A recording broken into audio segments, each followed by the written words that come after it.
السلام عليكم. اليوم بدي أحضر معاكم عجينة حلو بنطلع منها 4 أشكال 5 أشكال زي ما بدك. عندي 250 جرام زبدة مارجرين، قبسة ملح، رشة ملح صغيرة، وراح أضيف عليها كاستين سكر وأدعكها لما تصير زي الكريمة.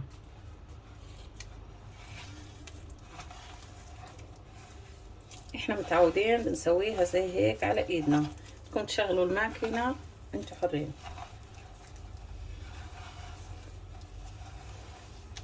بدعكها كويس.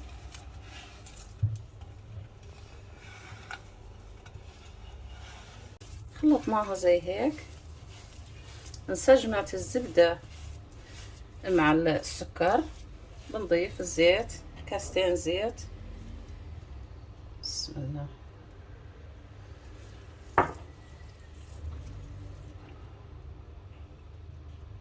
بتطلع كمية وفيرة ان شاء الله. ونخلط.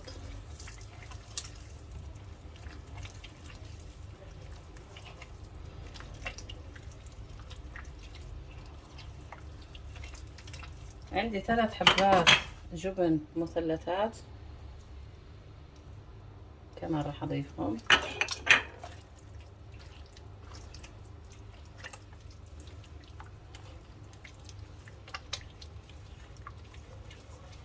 وعندي معلقة مربى.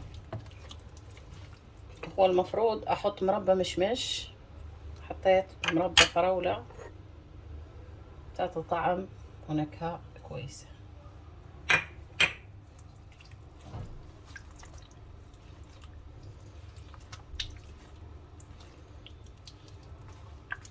عندي 3 بيضات وصفار بيضة. بياض البيض احتفظت فيه للتزيين.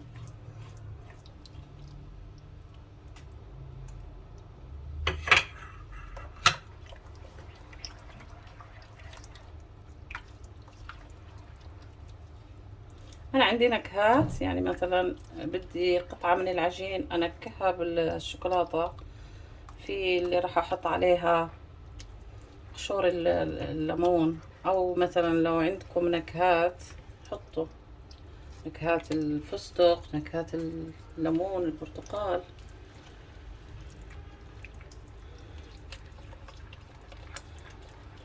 نخلطها بس عشان الزبدة كلها تنسجم مع البيض.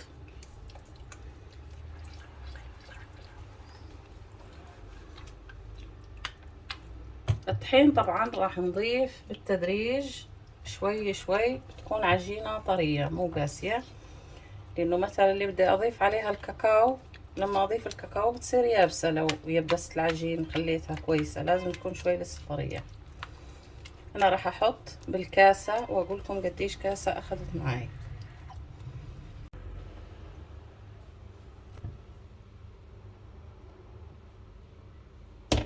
اول اشي بدي احط 3 كاسات والمها من دون عجن، بس لم.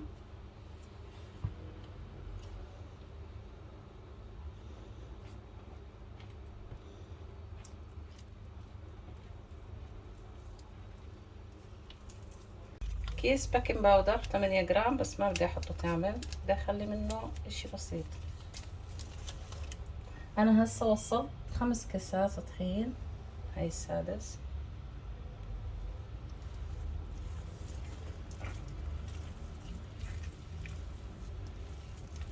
ألمها وما استعجل بالطحين. هيك وصلنا للقوام اللي بدنا اياه، تطلع بهذا الشكل عجين طرية. حطينا فيها 7 كاسات ونص، الثامن ضل منه هاي الكمية. انتو عينكم ميزانكم. هسا جت مرحلة انه نوزعها.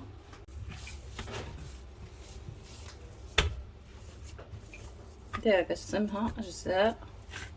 جزء بدي احط فيه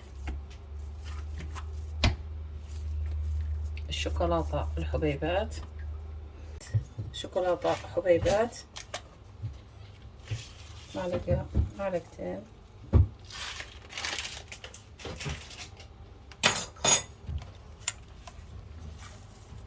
ونعجنها فيها بالراحة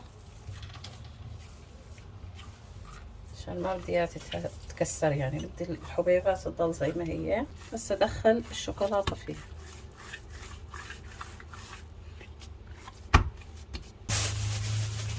بدي احطها بالثلاجة وابلش بالشكل الثاني.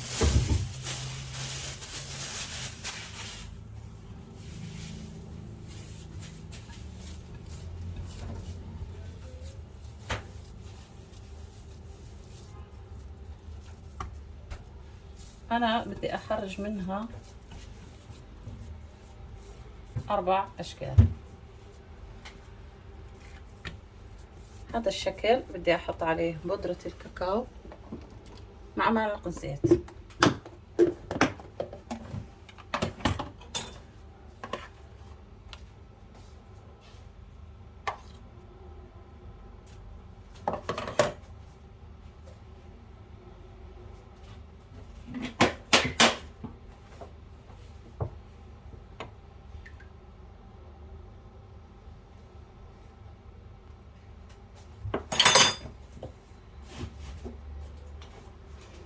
ندخلها كمان.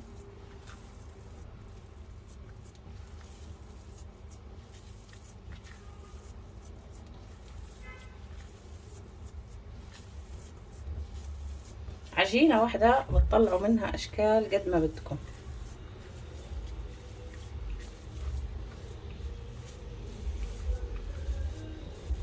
هسه هاي بنشكلها زي ما بدنا، سادة عليها سكر، اللي احنا بنفضله. كمان رح نعجنها ونحطها بالثلاجة عشان نخلصهم كلهم ونبلش واحدة واحدة. تضل العجينة مرتاحة وطرية بالثلاجة.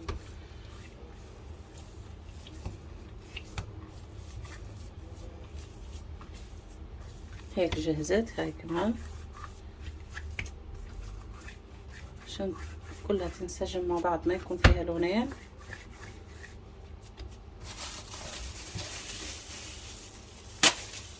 واحطها هي كمان بالثلاجة وبلش بالثالثة. هاي بدي احط عليها قشور الليمون اللي هو الحامض.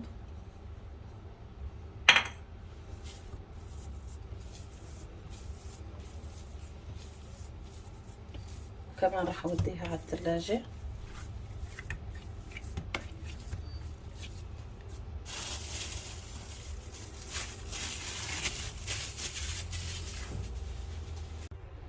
الحجم انتو بتتحكموا فيه. وبنحطها زي هيك بياض البيض، ونحطها بالفستق اللي هو كاوكاو مطحون ني، يعني مش محمص ولا اشي، بس تطحنيه طحنة خفيفة يضل هيك خشن. ونحط بالطريقة هاي، نبعدهم لانهم راح ينفخوا. اول صينية خلصناها، نفوتها على الفرن ونروح للشكل الثاني. الشكل الثاني حطينا سكر وخشخاش مع بعض وبنزينهم فيه، ندحبرهم بالسكر والخشخاش بهذا الشكل. وبدي اعمل لهم شكل بالسكين. اللي متوفر عنده طابع كمان على هذا الشكل الوردة اشي يحطه. نحط عليها شوي باصبعنا بهاي الطريقة.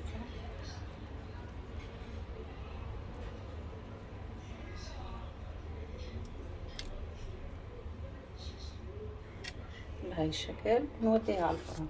فيها كاكاو، عملناها زي هيك طابات وحطيناها بالسكر الناعم. عملناها بالطريقة هاي، طابات صغيرة وحطيناها بسكر. وبدنا نحط عليها جوز قلب ونلزقها زي هيك، نضغط عليها ضغطة صغيرة.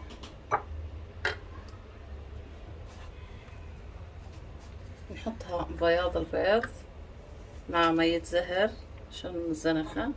الطريقة هاي. النوع الثالث خلصناه، بدنا نفوته على الفرن من فوق اول اشي وبعدين بننزله تحت. ضلنا النوع الرابع هسه بنشوف كمان مع بعض كيف. الرابع عملنا على شكل هلال،